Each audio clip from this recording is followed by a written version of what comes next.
오늘 이제 어제 이어서 말씀 봅니다.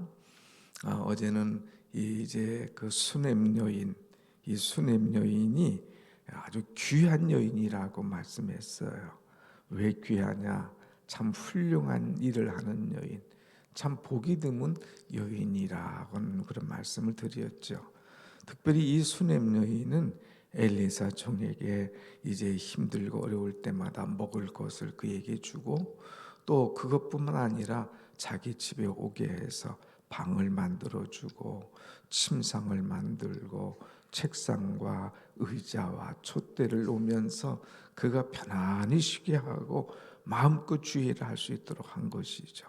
그럴 때 엘리사가 감동을 하고, 이 여인이 내게 이렇게 세심한 배려를 하는데 내가 너에게 무엇을 해주면 좋겠느냐 물었습니다. 여인이 내가 이렇게 해줬으니까 이거 해주십시오 얘기하나요? 안 하죠.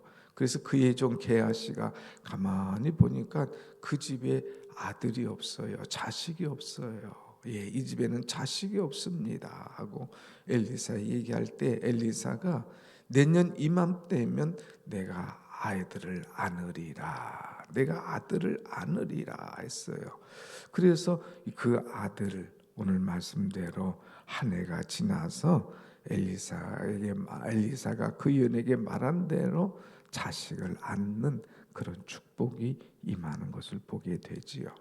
그런데 여러분, 모든 것은 성공과 축복과 해피엔딩으로 끝났으면 좋겠지만 그렇지 않아요. 문제가 생깁니다. 근데 중요한 것은 이 문제, 위기를 만났을 때에 이것을 어떻게 처리해 나가느냐, 이것 또한 중요한 거예요. 그리고 우리가 신앙생활하는 동안에 잘 나가는 것만 아닙니다.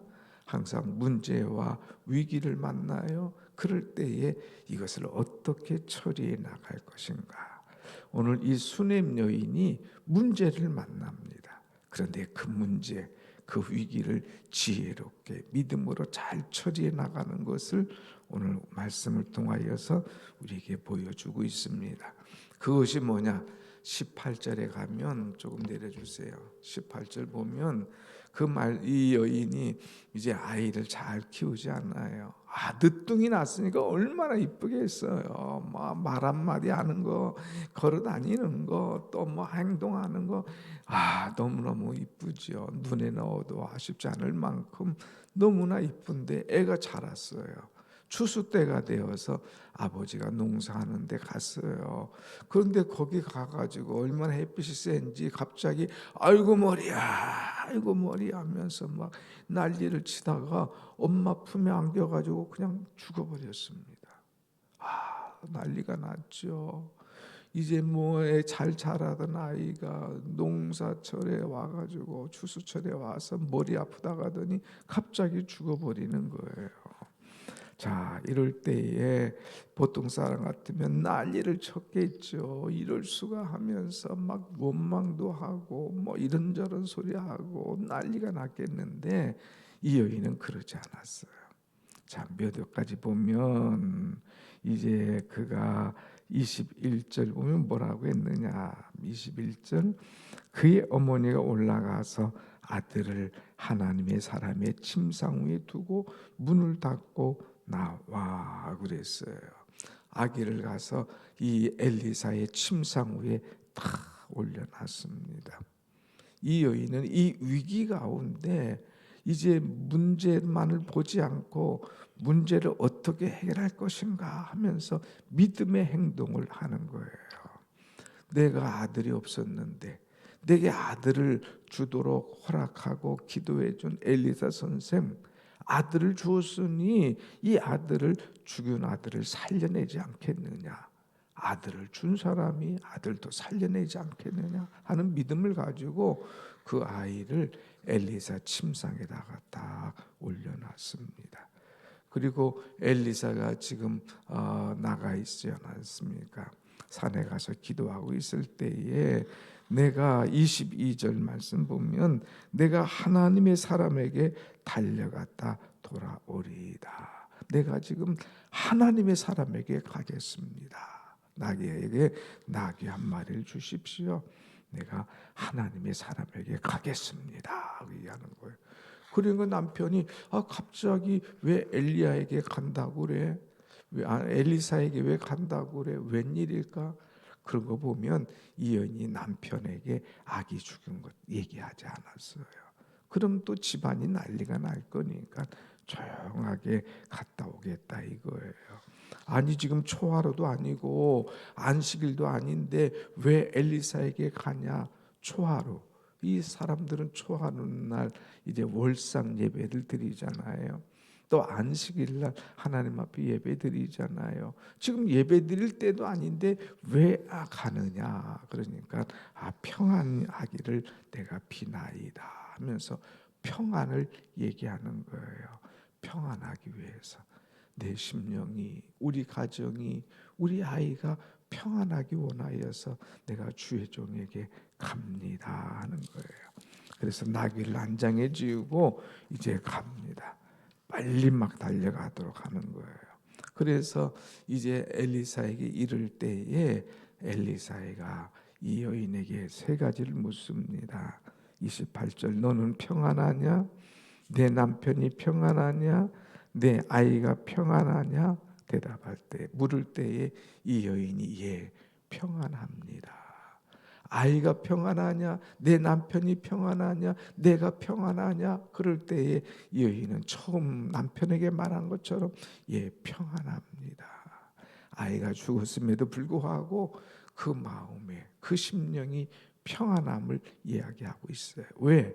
믿는 구석이 있으니까 믿음으로 나가고 믿음으로 달려가는 거예요.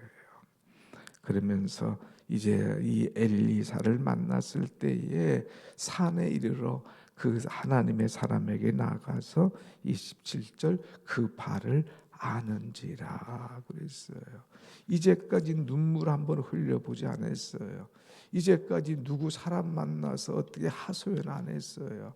그런데 엘리사 발을 탁 아는 거예요. 그것은 뭐예요? 엘리사 선생님, 지금 내 아들이 죽었나이다. 당신께서 나를 세심한 배려를 하고 내가 무엇을 원하느냐 물었을 때에 내가 뭐 아들을 원했습니까? 내가 뭐 살려달라고 했습니까? 그런데 내게 이 아들을 주신 나음에 이렇게 행복하게 잘 자라게 하셨는데 왜 내 아들이 죽습니까? 하면서 그 선지자에게 하소연을 하죠.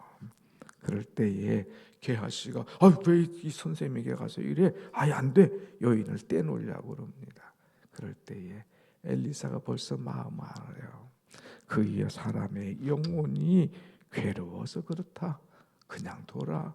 그 여인이 얼마나 힘들고 괴로우면 이러겠느냐 하면서 그 여인을 위로해 줍니다. 그러면서 그에게 두 가지 이상한 행위를 해요. 하나는 사환에게 내 지팡이를 가지고 너는 빨리 가서 아이의 몸 위에 딱 올려놔라. 아이의 얼굴에 이렇게 딱 올려놔라 얘기하는 거예요. 그래서 뛰어가게 만듭니다. 그리고 이 여인이 대답하기를 뭐라고 하냐? 30절 말씀 보면 내가 나의 영혼이 살아있게 둠을 맹세하노니 내가 당신을 떠나지 아니하리이다. 왜 사람만 보냅니까? 내가 당신을 떠나지 않겠습니다. 당신이 우리 아이를 살려줄 줄 내가 믿습니다. 살려주시기까지 나는 당신을 떠나지 않겠습니다 하고 이 엘리사를 다 붙잡는 거죠. 여러분, 이 말은 누가 했어요? 원래는 엘리사가 엘리야에게 얘기했지 않습니까? 하나님께서 나를 부르신다 할 때에 너는 여기 머물러라 할 때에 아니에요. 내가 당신을 떠나지 않겠습니다. 내가 당신을 끝까지 붙잡겠습니다 하고 끝까지 붙고 이 엘리야를 따라서 4번이나 장소 이동하죠. 야, 내가 너에게 무엇을 주면 좋겠느냐? 당신의 갑절의 영감을 내게 주옵소서 하고 이제 엘리야를 떠나보내고 엘리야가 하늘에 올라가면서 주신 그 겉옷을 받아서 이제 요단강을 치며 나왔던 이 엘리사가 아닙니까? 그 엘리사가 한 말을 이 여인이 할 때 엘리사가 탁 들어와요. 야, 이 여인 믿음 대단하네. 그래 가자.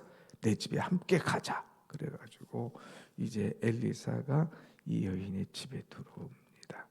그래서 게하시는 그 얼굴을 죽은 아이 얼굴에다가 지팡이를 놓고 이제 엘리사는 들어와서 보니까 애가 죽었어요.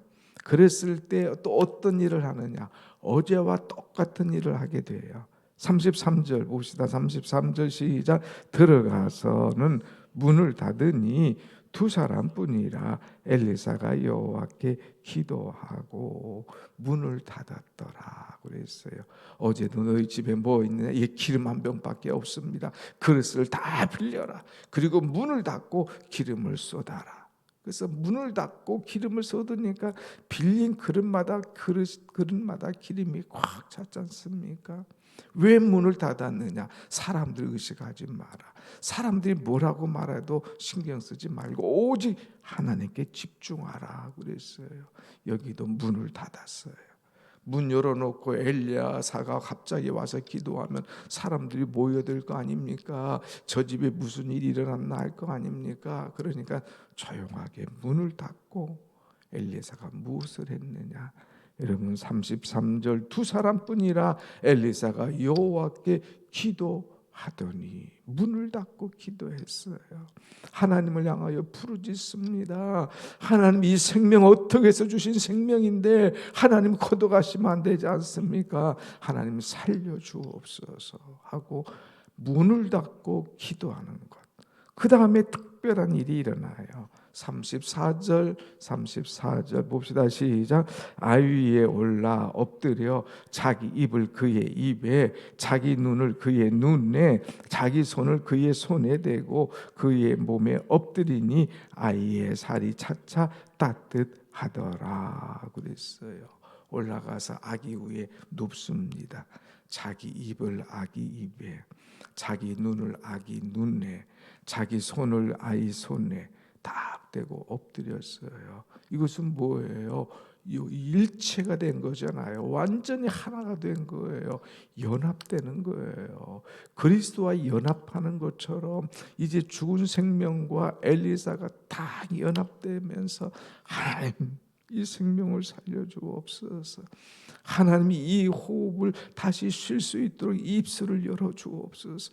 하나님 이 손이 다시 따뜻해지게 하여 주옵소서 하면서 하나님 앞에 간절히 기도할 때에 그의 살이 따뜻해지더라 그래서 할렐루야 아멘. 이것이 은혜예요.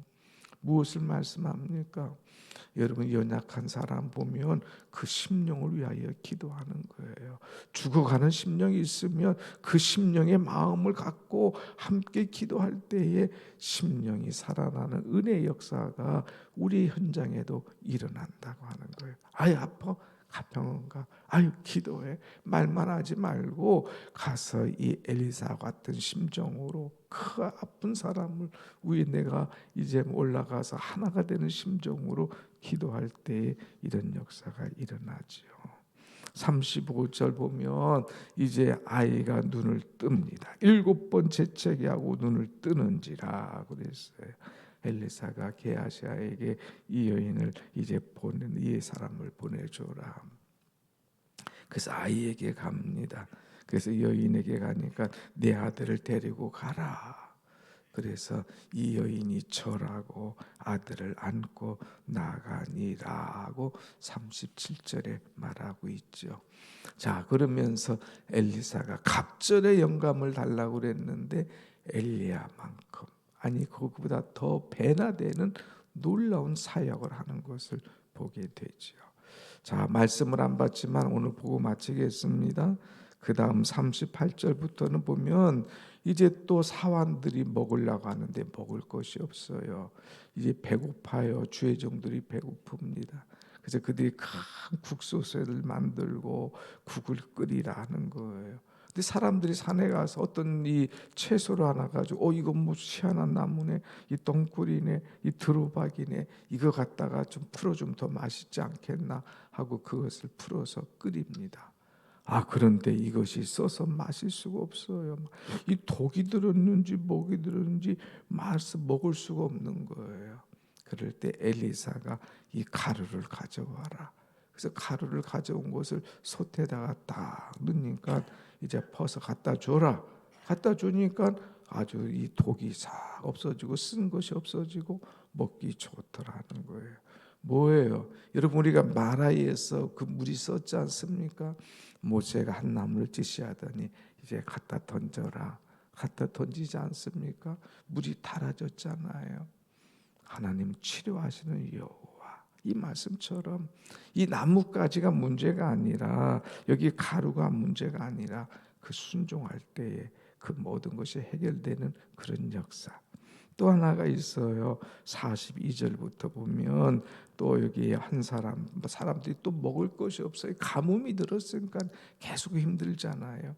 그때에 보리떡 20개, 채소, 그리고 그것을 하나님에게 사람에게 가져와서 이것이 뭐가 되겠습니까? 그럴 때에 거기에 100여 명의 이 사람들이 있어요. 그래, 그들에게 떼어서 주라. 하나님께서 먹고 남으리라고 말씀하셨느니라 그랬어요. 그래서 여러분, 이제 신약의 오병이어의 역사, 우리 지난주 봤지 않습니까? 오병이어의 역사, 감사의 역사가 일어난 것처럼 여기 이제 떡덩어리, 이 보리떡 20개, 채소를 가지고 100명이 먹고도 남는 이런 구약의 오병이어의 역사가 일어나는 엄청난 일을 누가 했느냐? 게하시를 통하여 기적이 일어나는 거예요. 그러니까 한번 갑절의 영감을 주옵소서 할 때 이 영감과 이 은혜를 받으니까 이 엘리사를 통하여서 이런 일들이 계속해서 일어나는 것, 얼마나 큰 은혜입니까? 사랑하는 여러분, 두 가지예요. 우리도 하나님 앞에 기도하면 하나님께서 허락해 주신다. 하나님 나에게 갑절의 영감, 갑절의 은혜, 갑절의 능력을 달라고 간절히 기도하는 아침이 되시고, 우리가 살다 보면 인생의 위기가 어려움이 온다. 그때에 호들갑 떠지 말고 하나님 앞에 나와 기도하고 주의 종을 찾아 엎드리고 한 마음 돼서 기도할 때 하나님께서 문제를 해결해 주시는 그 축복이 오늘 우리 가운데도 일어날 줄로 믿습니다. 아멘. 기도하십시다.